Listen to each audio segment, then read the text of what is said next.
Pradeep sir, सभी को आपने सुना और साथ साथ जो परसेप्शन की बात है, जो नैरेटिव की बात है, वो तो पूरे का पूरा जो कुछ है ना, माफ कीजिएगा, राहुल गांधी जो एक साइड कर रहे हैं, उसी को आगे बढ़ाना पड़ रहा है कहीं ना, मोदी की ओर से चाहे हो या बीजेपी हो, उन्हीं की जो एक लाइन है उसको कहीं ना कहीं फॉलो करती है या उसी के ऊपर चलती ज्यादा दिखती है। और साथ साथ ये जो कुछ चीजें हैं, मैंने जैसे कहा कि आपने जो एक लाभ लेने की कोशिशें आप करते जाते थे, वो लाभ अब आपको मिल नहीं पा रहा और हर बार आपके कार्ड्स फेल हो रहे हैं। आपकी टिप्पणी से। जो कंगना जी ने कहा वो आश्चर्यजनक नहीं है संजीव जी। बिल्कुल। बीजेपी ने जो विरोध किया है उसको मजबूरी में विरोध करना पड़ा। जैसा आपने भी कहा, सबने कहा हरियाणा का इलेक्शन है, कंगना जी के इतने बयानात आ गए, कभी विरोध हुआ है?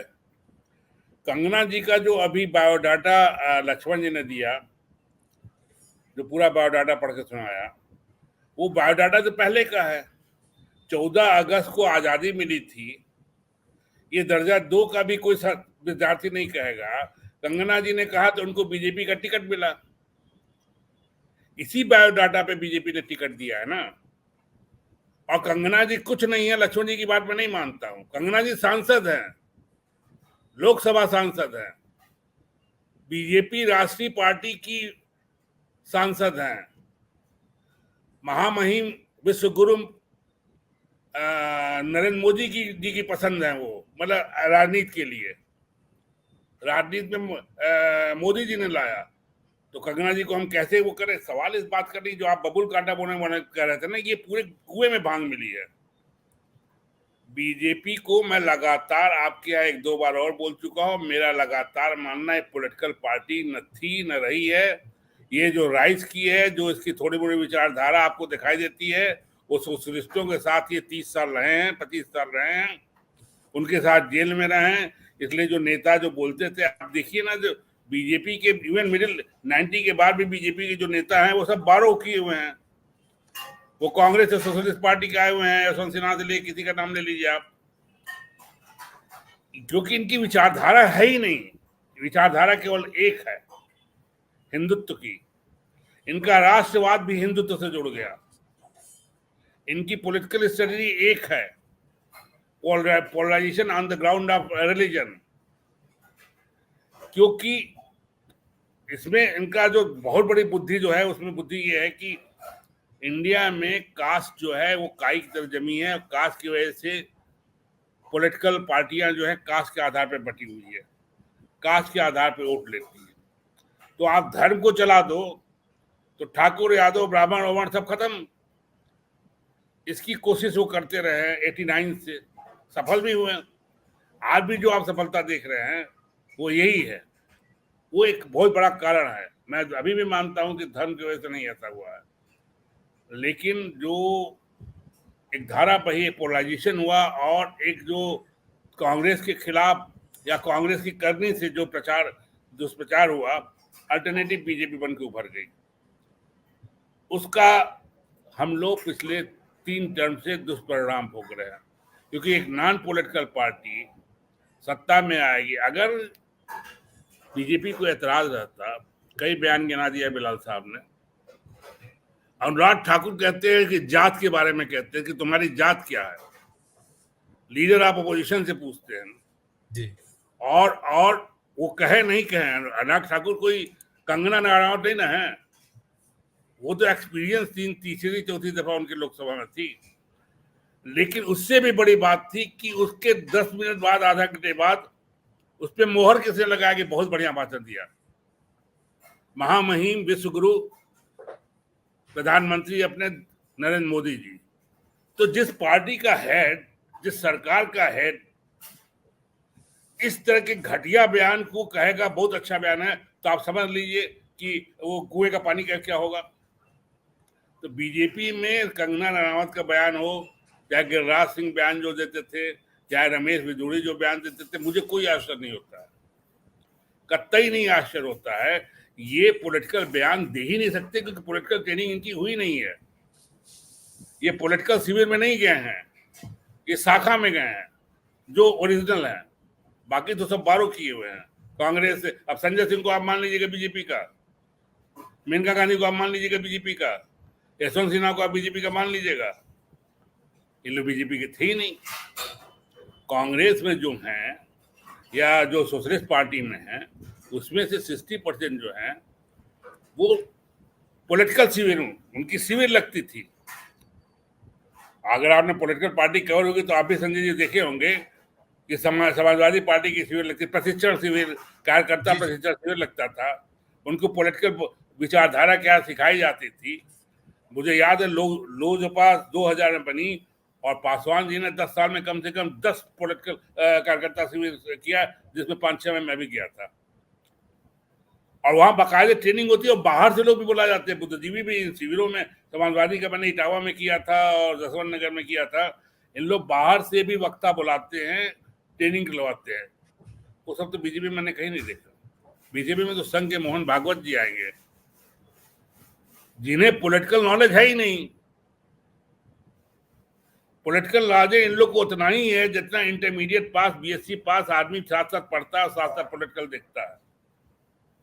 मतलब मैं बहुत ब्लंट स्वर में कह रहा हूं, इसलिए कि ये 30 साल से जो माहौल खराब हुआ है, और आप ये देखिए कि इस तरह के जो बयान आ रहे हैं, चाइना और अमेरिका इसके पीछे है। मैं इनको आईबी ने या रा ने इनको रिपोर्ट दे दी थी।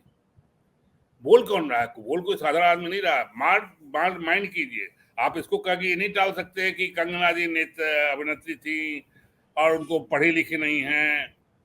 अरे पॉलिटिक्स में जो लोग आए हैं, जो मंत्री बने, उसमें कई पढ़े लिखे नहीं थे, 10 तक भी नहीं पास थे। मुझे जहां तक ख्याल है इंदिरा गांधी भी उतना पढ़े लिखे नहीं थी और देश की सबसे सफल प्रधानमंत्री मानी जाती है। पढ़ाई लिखाई से पॉलिटिक्स का मतलब नहीं होता। मैं बहुत दिन से ये सब जो सुनता हूं तो मुझे बेचैनी होती है कि वो एमए पास नहीं, फलाना नहीं। पढ़ाई लिखाई आपको कल्चर देती है, लेकिन कई बार आप पढ़ लिख के भी अनकल्चर्ड होते हैं। क्या राज ये लोग पढ़े लिखे नहीं है? ये गिरिराज किशोर नहीं पढ़े लिखे हैं, रमेश मिश्रा नहीं पढ़े लिखे हैं, क्या बोली बोलते? अनुराग ठाकुर पढ़े लिखे नहीं है कि बाप पे चले जाते हैं किसी के, और संसद में, लोकसभा में। तो इसलिए पॉलिटिकल कल्चर में नहीं जरूरी है। जो आप बबूल बोने की बात करें, बबूल बुआ नहीं गया है, ये बबूले है पूरा बीजेपी। आपको इसी तरह कांटे मिलेंगे यहाँ पे। ये बात शायद 15 साल पहले मैं नहीं कह सकता था। 30-35 साल हो गया रिपोर्टिंग में मुझे। 15 साल पहले मैं नहीं कह सकता था। मैं ये मान सकता था कि हाँ, ये हिंदुत्व पे आधारित पार्टी है, ये वो। आप ये देखिए, अगर पॉलिटिकल रहता तो बीजेपी 80 में अलग हुई ना। बीजेपी बनी कब? 80 में। 80 में जो इनका बॉम्बे में अधिवेशन हुआ था, इन्होंने क्या रेजोल्यूशन पास किया था? आर्थिक रेजोल्यूशन क्या पास किया था? गांधीवादी समाजवादी आर्थिक ढांचा। आप उठा के देख लीजिएगा, बॉम्बे प्रस्ताव देख लीजिएगा, अडवाणी जी थे उसमें। गांधीवादी समाजवादी विचारधारा, इन्होंने गांधीवादी विचारधारा, समाजवादी ने गांधीवादी विचारधारा रखी थी। वो बीजेपी, वो संघ जिसपे आरोप लगता है गोली मारने का, जिसके कार्यकर्ता और छोटी मोटी नेता जो अभी भी गोली उनका पुतला जमा के मारती है, उसने गांधीवादी भी लिया और गांधीवादी के एहसन करके भी कर दिया। तो आप ये कह रहे हैं कि इनकी कोई भी चीज चल नहीं रही, इनकी है ही नहीं जो चलेगी। आप ग्राउंड पे रहते तब ना होता है ग्राउंड खसक गया। आपका ग्राउंड केवल एक चीज पे था, हिंदुत्व पे। आपने राष्ट्रवाद का उस पर लम्बा चढ़ा के आपने लोगों को बेवकूफ बनाना शुरू किया। चाइना यहां तक आ गया, आपका राष्ट्रवाद कहीं नहीं हिला। आप अमेरिका के पीछे पीछे भाग रहे हैं। अभी क्या हो रहा है? अभी देखिएगा 2 साल बाद इस सरकार का क्या होता है। सारे सौदा अमेरिका से हो जाएंगे, उसके बाद इस सरकार का क्या होता है। ये मेरा परसेप्शन है, मैं जानकारी नहीं है। तो इसलिए संजीव जी, ये सारी चीजें जो हो रही है, कंगना का इस तरह बोलना में कोई जो रिएक्शन आया बीजेपी का, क्योंकि हरियाणा का इलेक्शन है, हरियाणा किसान है, इसलिए बीजेपी को अंतिम में मजबूरी के बोलना पड़ा। आज तक कोई बयान आया है कि नहीं भाई उनका व्यक्तिगत है? महाराष्ट्र का भी बहुत बड़ा क्षेत्र है प्रदीप से, जहां किसानों की बहुतायत है। वो आने वाला जो महाराष्ट्र, यूपी, अरे भाई यूपी, महाराष्ट्र, राजस्थान, सब किसान है। हाँ, नहीं, मैं तो आने वाला इलेक्शन, चूंकि महाराष्ट्र के बाद महाराष्ट्र इलेक्शन है, महाराष्ट्र के किसान भी, क्योंकि किसान जात को किए अनिल जी कह रहे थे किसान नहीं सड़क पर आया था। अनिल जी ऐसा है कि हमसे बहुत बड़े नेता ने 20 साल पहले कहा था, हमने उनसे कहा आप लोग किसान पे क्यों नहीं जोड़ देते हैं? किसान प्रॉब्लम आज की तो है नहीं, हम लोग जब छोटे थे तब भी किसान प्रॉब्लम थी, 30 साल के थे तब भी प्रॉब्लम थी। तो उन्होंने बहुत बढ़िया बात की कि किसान जाति में बटा हुआ है, किसान एज ए यूनिटी कभी नहीं आया। किसान आंदोलन हुए देश में, आजादी के पहले भी हुए, सदानंद सरस्वती भी किसान आंदोलन करने जो किए थे, लेकिन किसान कभी भी एज ए यूनिटी, आप देखिए ना, किसान का कोई नेता नहीं उभरा तो स्थानीय स्तर पर उभरा। टिकैतिया हो गए, वो शरद क्या ना, शरद जोशी उधर महाराष्ट्र में हो गए, उसके पहले कोई और था। ये छोटे छोटे जो है पॉकेट्स में नेता बने, और पॉकेट में, क्योंकि किसान जब वोट देने जाता है तो यादव, कुर्मी, लोध, ठाकुर, ब्राह्मण सब में बढ़ जाता है, जाट, गुजर सब में बढ़ जाता है। ये बहुत बड़ी ट्रेजेडी, इसलिए किसान आज तक भोग रहा है। किसान वोट बैंक नहीं बन पाया। किसान जिस दिन वोट बैंक बन जाएगा, ये सारे लोग उसके आगे। आप बताइए, इतना दिन चला आंदोलन, इतने लोग मरे आंदोलन में, जैसा बिलाल साहब ने कहा कांटे बिछा दिए गए थे, उनको वापस वादा करके आज तक कुछ हुआ? कुछ नहीं। वो वादा किया गया था, सब ठंडे बस्ते में है। किसान कुछ बोले, छुटपुट हरियाणा में निकल गए, यहाँ निकल गए। इससे ज्यादा बड़ा, और कंगना जैसी या इस तरह के लोग उन्हें देशद्रोही और बलात्कारी और हत्यारे बोल रहे हैं। ट्रेजेडी है ये, किसान ये समझ नहीं पा रहा है। आप जब यहाँ आंदोलन हुआ था तो पूर्वी उत्तर प्रदेश का तो किसान नहीं आया, महाराष्ट्र का किसान नहीं आया, राजस्थान का किसान नहीं आया, जबकि ये समस्या एमएसपी की तो नेशनल लेवल पे थी ना किसानों की, बिल्कुल, क्योंकि कोई ऑर्गेनाइज नहीं कर पाया, क्योंकि वो बटे हुए थे। तो इसलिए कंगना वंगना जैसे छोटे मोटे ततैये जो हैं वो बोल के चली जाए, लेकिन एज ए भारतीय, एज ए इंडियन, सबने फील तो किया ही होगा। लेकिन बीजेपी को नहीं फील हुआ होगा। बीजेपी को हरियाणा महाराष्ट्र के चुनाव के वजह से ये बोलना पड़ा, अपोजिशन जब अटैक करने लगा, और जिस तरह कंगना ने बोला और जिसका वीडियो उनका वायरल हुआ, वो बीजेपी को अभी हारी है। अगर नहीं हारी होती इसमें तो तब भी मुझे लगता है वो नहीं बोली होती। और अंतिम बात मैं ये कहूँगा, जो ये बात हो रही है कि बीजेपी का हर दांव उल्टा चला जा रहा है और जो जो चाहे बोल दे रहा है, किसी भी ऑर्गेनाइजेशन में जब सेंट्रल नेतृत्व कमजोर होता है